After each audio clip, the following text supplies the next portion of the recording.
हरी भरी पहाड़ियों के बीच बसा एक छोटा सा गांव था, गुलाबपुर। यहाँ रहती थी 9 साल की नन्ही सी लड़की चांदनी।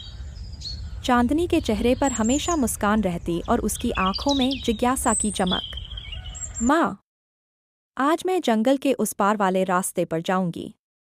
वहां से चांद सबसे बड़ा दिखाई देता है।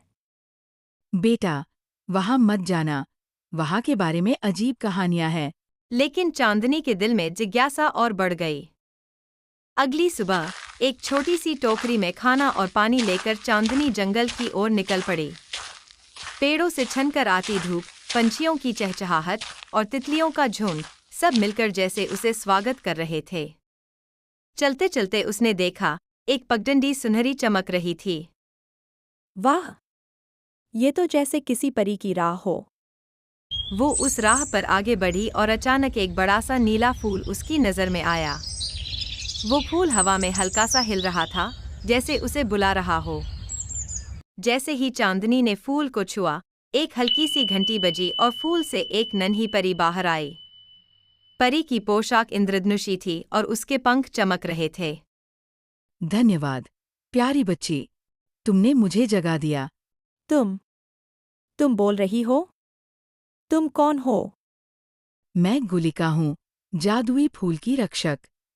100 साल से मैं सो रही थी और कोई भी मुझे ढूंढ नहीं पाया। मैं तुम्हारी मदद करूंगी। हम सारे मोती ढूंढेंगे। पहला मोती हंसते पहाड़ पर था। ये पहाड़ अजीब था, उसकी चोटी से हंसी की आवाज आती थी। जब वे ऊपर चढ़े तो एक बोलने वाला बंदर रास्ता रोककर खड़ा हो गया। अगर पहेली हल कर दी तो मोती तुम्हारा, नहीं तो वापस जाओ।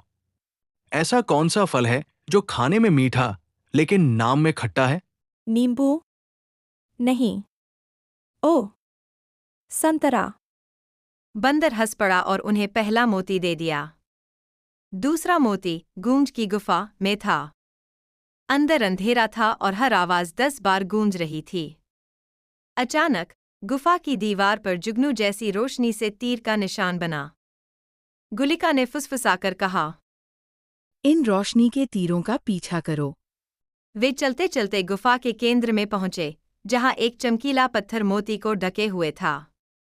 चांदनी ने पत्थर उठाया और दूसरा मोती मिल गया।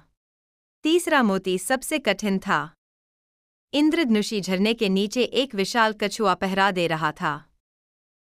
मोती चाहिए तो मुझसे दौड़ लगानी होगी। चांदनी ने चालाकी से पास की बेल का इस्तेमाल किया और झरने के ऊपर से फिसलकर